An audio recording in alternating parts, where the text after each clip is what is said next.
Greetings everybody, Bill Moore here, and I'm on a mission to add alpha to your trading through the power of relative value analysis. If you're looking for more candlestick patterns, this is not for you. But if you're ready to take it to the next level and trade like a professional, stick around. So today we're going to look for a trade in one of our energy baskets. It's going to be the upstream basket. I went ahead and ran 4 of these gas energy baskets that we've been looking at here in the past few days. We got one trade from the upstream basket earlier, and interestingly enough, it was if you remember, it was an Italian company versus a South African company. And today, I think the one we're going to look at is a Canadian company against a US company.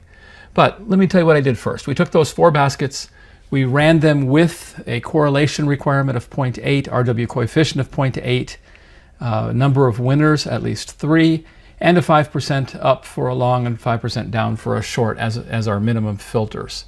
With that, we ended up with still quite a good number. This has been it's been a nice place to look, but this is the one I think we're going to take a look at today. So let's run a tighter analysis on that one. CXO versus CNQ, and that is exactly the kind of picture that we like to see. It is down here. It's not outside the second standard deviation right now, okay? And it's already started to make a move back. But look at the size of the moves have been pretty large. So I think there's enough room here to get some good solid edge on this. The track record shows that it is perfect, right? It's been outside the second standard deviation 4 times and returned profitably to the mean each time. But down here on the bottom the last couple of times, it never really got to the second standard deviation, which is fine.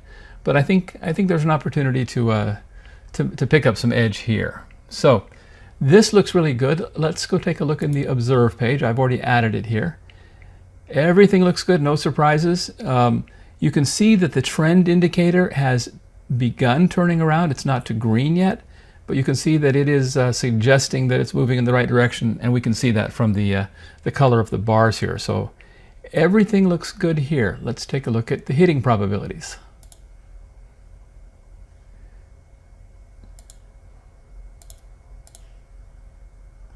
And from that picture we saw, we wouldn't expect anything less, but that is absolutely a very stout mean reversion line here. So that's something that we were looking for, we'd like to see. Let's make the number of paths be 10,000 and run the Monte Carlo simulation. So we're currently at minus 10.18, let's say, and the target is 3.23. That's the mean. And I think that's a good target since we're not actually outside the second standard deviation. And as far as profitability, it's a long, right?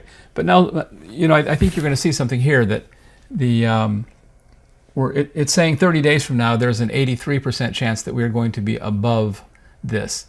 And that is because we're choosing to come into it a little bit early, okay? If we were waiting for another time when it was outside the second standard deviation, I think you'd find that number to be a lot stronger. Nevertheless, with the motion the way it is, 83% chance of a winner is still quite good. It's saying that we're going to get to our target half the time in 32 days, but look here, the mode, remember we were talking about this yesterday, the mode is only 13 bars. So what this is suggesting is that 13 trading days from now is our strongest return number. If it gets longer than that and we do have a little profit, maybe it's time to look for a different trade and get out of this one. But in any case, overall these numbers seem to me to look really good. I'm going to make this the recommendation of the day. So today's recommendation, CXO minus 4.1, well, let's call it 4.2 of CNQ. It is a long trade, so for every share of CXO that you buy, you're going to sell 4.2 shares of CNQ. Good luck with your trading.